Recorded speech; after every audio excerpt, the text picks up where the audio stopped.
And the winner of the U.S. presidential elections will not be determined by popular vote, but by what they call the Electoral College. Here's an explainer on what will transpire in the United States in the next few days. I think we can all agree it's been a long campaign. But tomorrow, you get to pick our next president. Then Democratic Party candidate Hillary Clinton garnered over 65 million votes in the 2016 U.S. presidential elections. That's 3 million votes more than her opponent, Republican Donald Trump. But why was the latter proclaimed as the 45th U.S. president and not Clinton?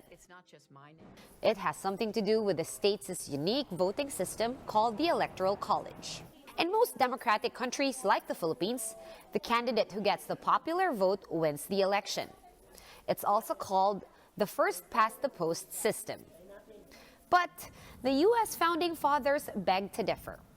According to the 1789 U.S. Constitution, the fate of their new leaders is upon the Electoral College. Delegates from each U.S. state take part in this process. There are a total of 538 electoral votes. The number of electoral college per state is based on the number of representatives in their Congress. Those numbers are also based on state population.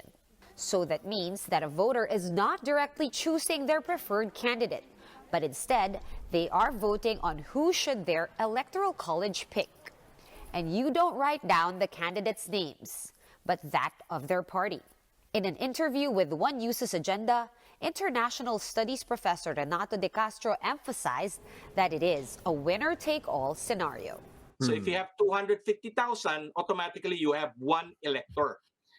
Before the election, yung Democrats, Republicans, they will already select yung electors. Ngayon sa bawat state, no, for example, ang malaki dyan, California, 55, majority yan eh.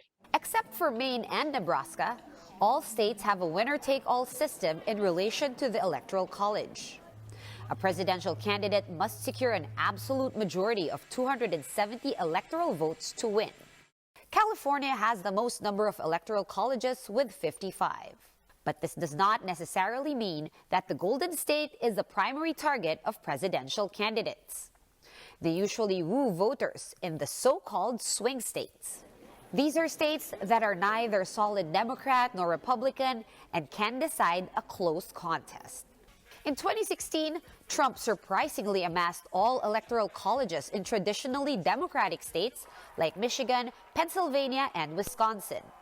According to the New York Times, the swing states for the 2020 elections are Florida, Georgia, Maine's 2nd District, North Carolina, Ohio, and Texas. Florida is the largest battleground between Trump and Biden, with 29 electoral colleges. The Sunshine State, where most Hispanic voters are registered, took America by surprise when it turned red back in 2016, giving Trump a much-needed boost. Biden's team shelled out $17 million in ads during the last 15 days of the campaign in an attempt to make Florida vote blue again. On the other hand, Trump's team only spent $4 million in ads in the same state. The latest polls are indicating that Biden is leading the race. But with the Electoral College system in place, it can still be anybody's game.